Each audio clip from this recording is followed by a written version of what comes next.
Have you ever wondered what really happens in the spiritual world when you fast and pray? My name is Moses, and I want to share my story to show you how the simple acts of fasting and prayer can lead to extraordinary results. If you stay with me, you'll learn how God uses our bodies and our faith to shape victories both in our own lives and in the unseen realm. Whether you are struggling with personal battles, searching for guidance, or longing to deepen your connection with the divine, this story may open your eyes to a powerful truth. The physical and spiritual are woven together in ways we cannot always see. I remember a day when the children of Israel stood in fear. We were in a wilderness, camped by the side of a plain where the Amalekites roamed. This enemy was fierce, trained in warfare, and determined to stop us. Our people were weary from traveling and unsure of what lay ahead. In that tense moment, God spoke to me, saying that our victory depended on a simple act.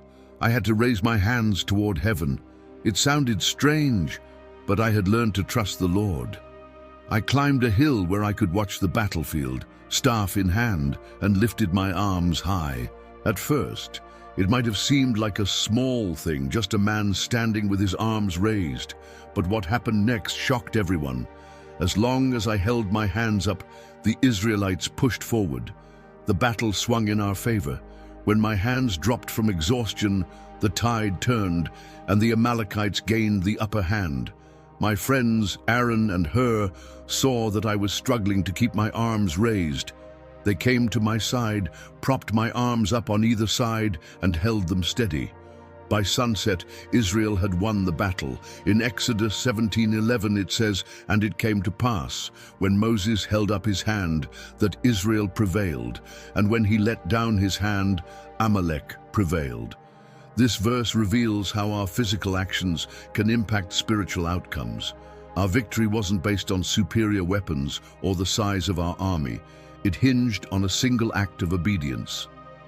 It showed me that when we listen to God, even if his instructions seem simple or odd, he can move in ways far beyond our human understanding.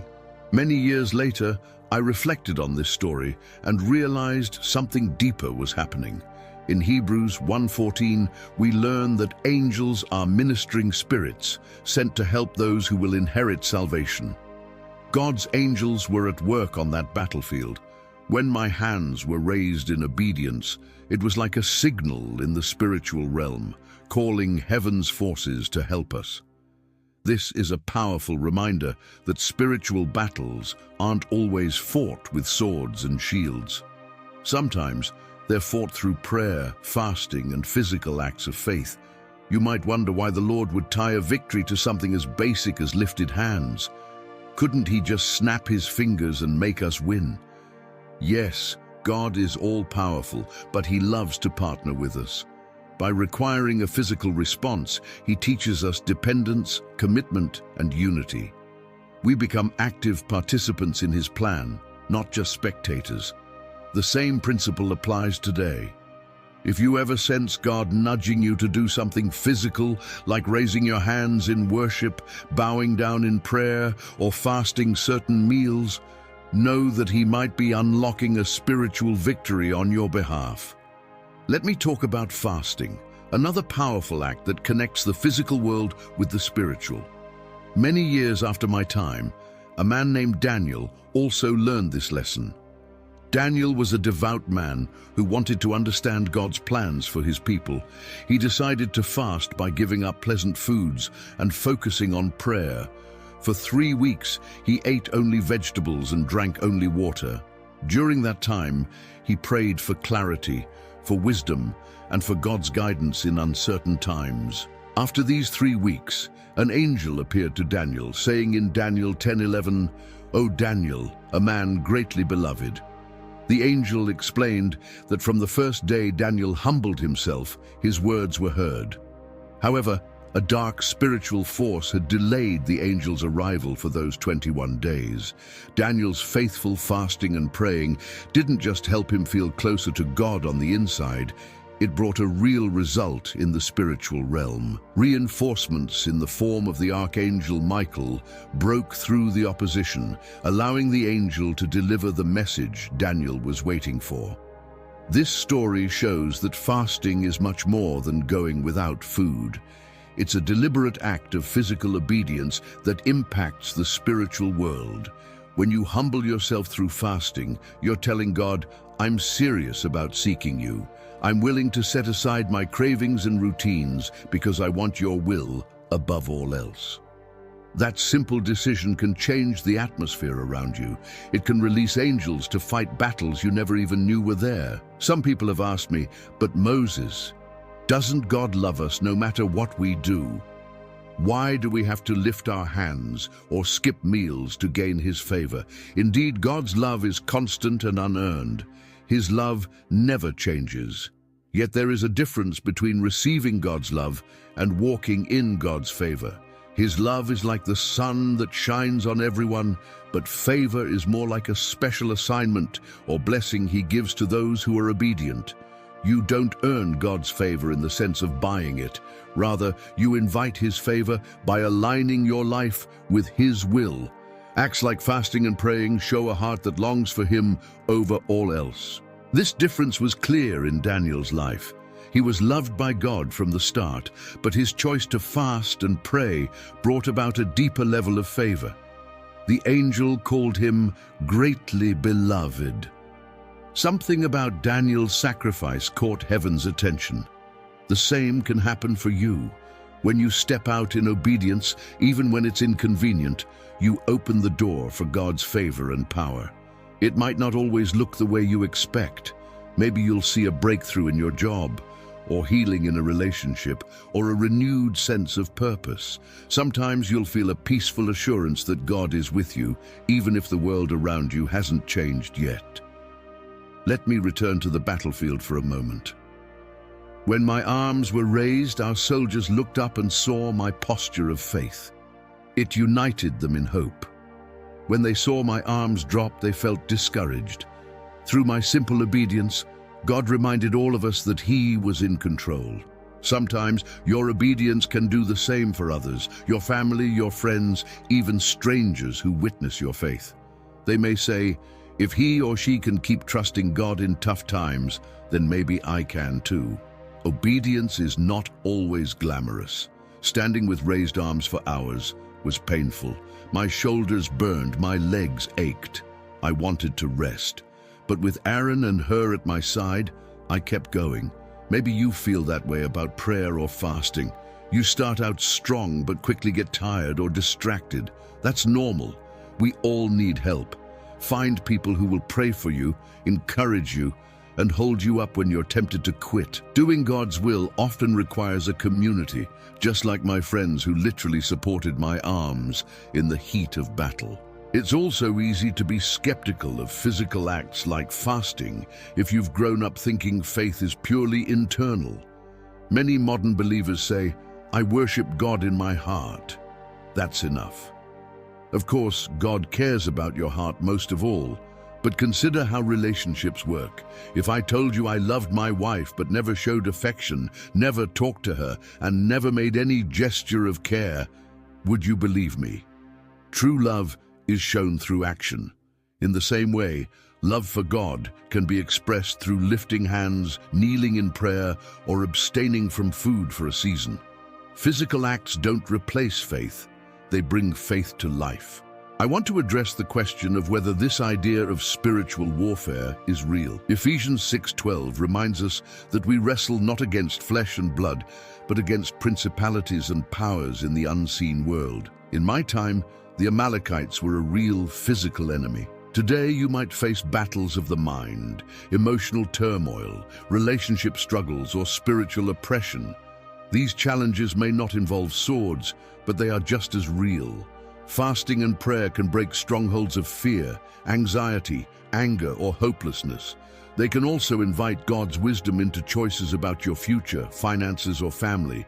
Some people say, "But doesn't fasting make me weak?" Physically, it might for a short time. Yet in 2 Corinthians 12:9, the Lord says, My grace is sufficient for you, for my strength is made perfect in weakness. When you deny your flesh, you're making space for God's Spirit to work. It's like clearing clutter out of your heart and mind so you can hear God's voice more clearly. Often, the breakthroughs you seek, inner peace, a healed relationship, freedom from a bad habit, come after you've humbled yourself and allowed God to fill the empty space. You might also worry about whether you're good enough to see results. Take courage. God can use anyone. I was once a runaway shepherd, convinced I had nothing to offer. Daniel was a Jewish exile in a foreign land, living under kings who often opposed his beliefs. Neither of us had perfect track records, but God looks at your heart and your willingness to be used. If you're open and obedient, He will meet you where you are. Even a short fast, a brief heartfelt prayer, or a small step of obedience can yield surprising fruit. Jesus underscored the power of fasting and prayer in Matthew 17:21, saying, "This kind does not go out except by prayer and fasting." He referred to a stubborn demonic spirit that his disciples couldn't cast out. By highlighting both prayer and fasting together, Jesus showed that some spiritual barriers require deeper levels of surrender. Even the disciples, who walked at his side, needed to learn this lesson. How much more do we? You may be thinking, I want to try fasting, but how do I start? It doesn't have to be complicated. Perhaps skip one meal and use that time to read scripture and pray, or choose to fast certain foods for a few days.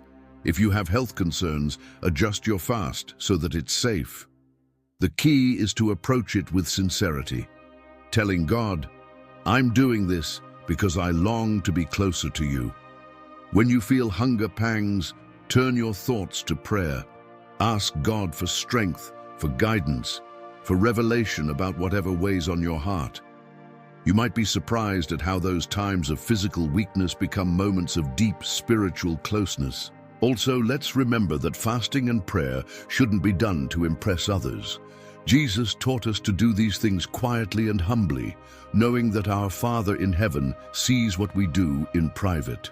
If you announce your fast to everyone, seeking their admiration, you might miss the true reward. Instead, approach it with reverence as a personal offering to God. If you have a supportive friend or group to pray alongside you, that's wonderful, but keep your motives pure. It's about drawing near to the Lord, not about proving your spirituality. What if you fast and pray, but don't see immediate answers? Daniel waited 3 weeks, and only then did the angel break through the enemy's resistance. Sometimes God's timing differs from ours. He may be teaching patience or setting the stage for a greater miracle. Keep going, even if you feel nothing at first. Often, the biggest changes happen under the surface, in your character, your perspective, or your heart's posture. In time, God's plan becomes clear. Victory in God's kingdom doesn't always mean an easy life. For us, victory in the wilderness meant defeating the Amalekites that day, but we still had many challenges to face afterward. Daniel received his angelic message, yet he continued to serve in a hostile environment. Fasting and prayer don't remove every problem. They empower you to face them with confidence. You become anchored in God's presence, knowing that heaven backs you up. Think about people around you who might be inspired by your obedience.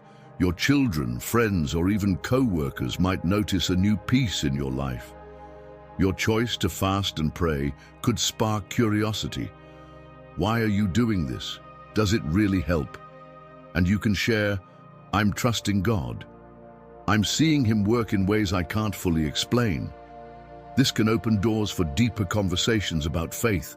In that sense, your simple act of devotion can spread hope like ripples on water. It's important to stay balanced.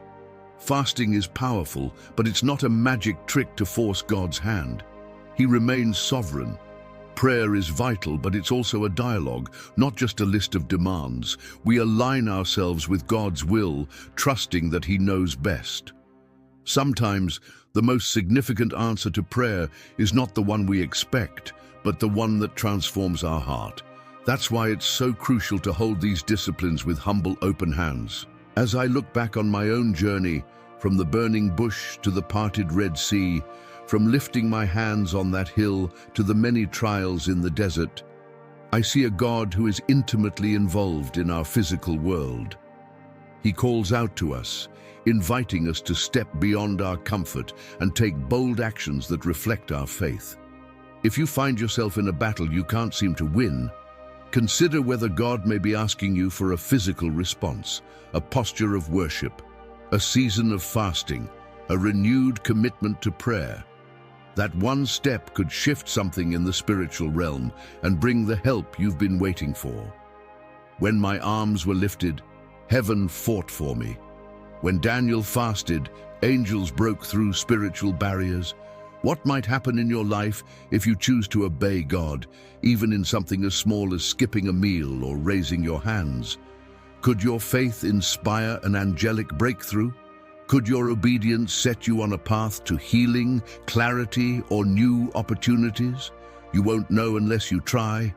That's the beauty of walking with the Lord. Each act of obedience becomes an adventure of faith, a chance to see God show up.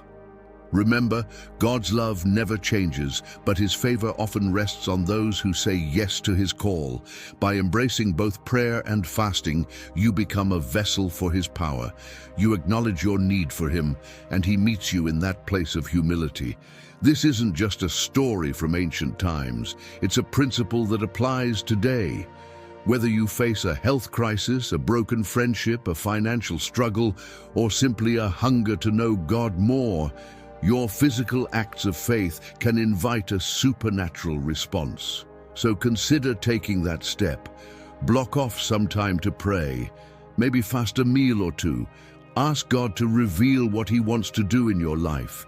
Share your journey with a trusted friend or two who can support you, like Aaron and Hur supported me. Watch how your willingness to act in the natural can shift things in the spiritual. You might be surprised by the peace you find, the answers you receive, or the changes that occur around you. At the end of the day, know this: every time you lift your hands to heaven, every time you humble your body in fasting, every time you whisper a genuine prayer, you connect with the same God who carried me through the wilderness and sent an angel to Daniel. He sees you, He cares for you, and He delights in your act of faith. May you experience His presence in ways that transform your heart and your circumstances. May you discover that when you involve your body and soul, you invite all of heaven to work on your behalf. And may your story of simple obedience bring glory to the One who loves you without measure. Now let us take a moment to center our hearts and minds. Join me in this prayer, inviting God's presence into our lives, strengthening our faith, and empowering us to act in obedience and devotion. Heavenly Father, we come before you with humble hearts, grateful for your unwavering love and guidance. Lord, we thank you for the powerful lessons from Moses and Daniel, showing us the profound impact of physical obedience through fasting and prayer. Help us to understand the deep connection between our actions and the spiritual realm. Father, we lift our hands in worship, surrendering our lives to your divine will. Empower us to remain steadfast in our faith, even when the battles around us seem overwhelming. Just as Moses' lifted hands brought victory, let our obedience unlock your favor and protection in every area of our lives. Lord, we commit to fasting as a means to draw closer to you. Help us to deny the distractions of the world and focus our spirits on your presence. Through fasting, may we experience a heightened awareness of your guidance and a deeper reliance on your strength. We pray for the courage to face our fears and doubts, trusting that you are fighting our battles alongside us. Send forth your angels to minister to us, providing the support and divine intervention we need. Let our prayers be filled with sincerity and our actions reflect our heartfelt devotion. Father, grant us the wisdom to align our desires with your perfect plan. As we seek your will through prayer, illuminate our paths and open doors to new opportunities for your glory. Strengthen our communities, uniting us in faith and purpose, so that together we can witness your miracles and blessings. We ask all this in the mighty name of Jesus, believing that with your help we can overcome any obstacle and fulfill the destiny you have set before us. Amen.